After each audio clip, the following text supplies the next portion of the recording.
Hi friends, ఈరోజు మీరు చూస్తున్నారు కదండీ! వర్షాకాలం వస్తే అందరికి తొందరగా గుర్తొచ్చే వంటకం మిరపకాయ బజ్జీ అండి. చాలా బావుంటుంది. ఈరోజు దీన్ని ఎలా ప్రిపేర్ చేయాలో నేర్చుకుందాం.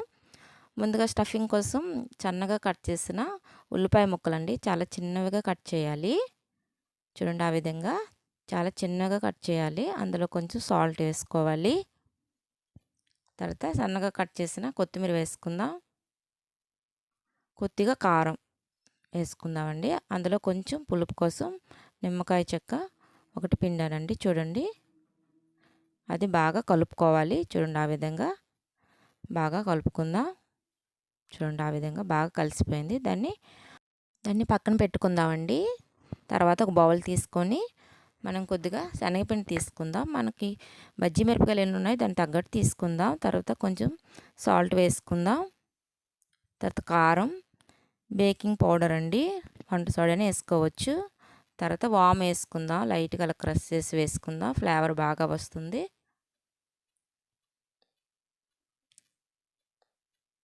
ఇప్పుడు బాగా కలుపుకుందామండి.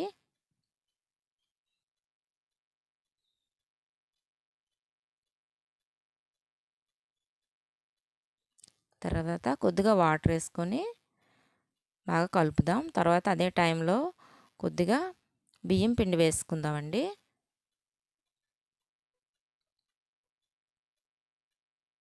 వేసుకొని బాగా ఆ విధంగా బాగా కలుపుకుందాం. తర్వాత బజ్జీ మిరపకాయలు తీసుకొని మధ్యలో కట్ చేద్దామండి. కట్ చేసుకొని ఆ మధ్యలో ఉంటాయి కదండి గింజలు, అవి తీసుకుందామండి. కారంగా ఉంటాయి కదా, పిల్లలు ఉంటే తినలేరు. అందువల్ల అవి తీసేద్దాం. ఆ విధంగా అన్నీ కూడా ఆ విధంగా చేసుకుందాం. బజ్జీ మిరపకాయలు ఎప్పుడు చిన్నవిగా ఉండవండి, పొడవుగా ఉండకూడదు, చిన్నవిగా ఉండాలి.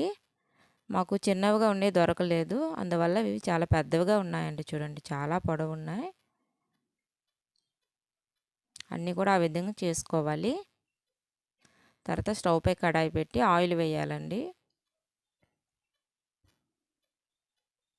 తర్వాత ఆయిల్ వేడెక్కాక ముందుగా మనం ప్రిపేర్ చేసుకున్న శనగపిండి ముద్ద ఉంది కదండి, అది నేను గ్లాస్లో తీసుకున్నాను. గ్లాస్లో అయితే బాగుంటుంది మిరపకాయ ముంచడానికి. ఆ విధంగా బాగా కోటింగ్ అయ్యేలా మిరపకాయకి చూసుకోవాలండి. మిరపకాయ అనేది చాలా పొడవుగా ఉంది. ఎప్పుడు అంత పొడవు తీసుకోకూడదండి. మనం కొంచెం పొడవు తక్కువగా ఉండి తీసుకుంటే బాగుంటుంది. చూడండి, వేసాక మనం ఆ విధంగా ఆయిల్ అనేది పైకి వేయాలండి. లేకపోతే ఆ మిరపకాయకున్న శనగపిండి మొత్తం కిందకు వచ్చేస్తుంది. అందువల్ల మనం ఆయిల్ అనేది అలా వేస్తూ ఉండాలి. తర్వాత మిగతావి కూడా ఆ విధంగా వేసుకుందాం. వేసిన వెంటనే ఆయిల్ అనేది పైకి అలా వేస్తూ ఉండాలి. వేస్తూ ఉంటే ఆ కోటింగ్ అనేది కిందకు వెళ్దండి. ఆ విధంగా వేయాలి.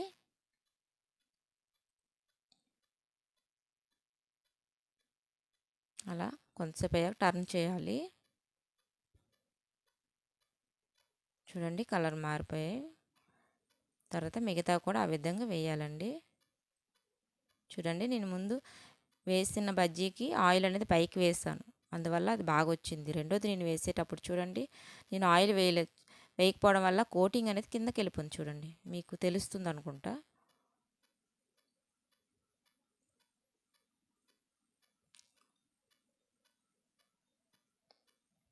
ఈ వీడియో అనేది చివరి వరకు చూడండి.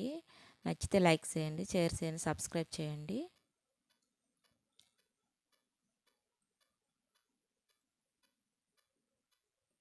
చూడండి, అవి వేగిపోయాయండి. అవి తీసుకుందాం.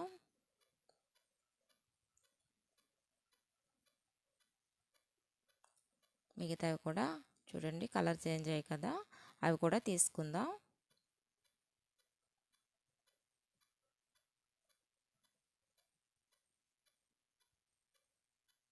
అంతేనండి, మిరపకాయ బజ్జీలు రెడీ అయిపోయాయి. చూడండి, అలా వేగాక అవి మధ్యలో మనం ఎక్కడైతే మిరపకాయని కట్ చేసామో అదే దాంట్లో మనం ముందుగా రెడీ చేసుకున్న ఉందండి స్టఫింగ్కి, అది అందులో వేసుకుంటే బాగుంటుందండి. చాట్ మసాలా పైన వేసుకుంటే బాగుంటుంది. మాకు అవైలబుల్గా లేదు, అందువల్ల నేను వేయలేదు. చాట్ మసాలా కూడా వేసుకుంటే చాలా బాగుంటుంది. వర్షం వస్తే తొందరగా గుర్తొచ్చేది ఇవేనండి, మిరపకాయ బజ్జీలే. అందరికి కూడా చాలా ఇష్టపడతారు ఇవి.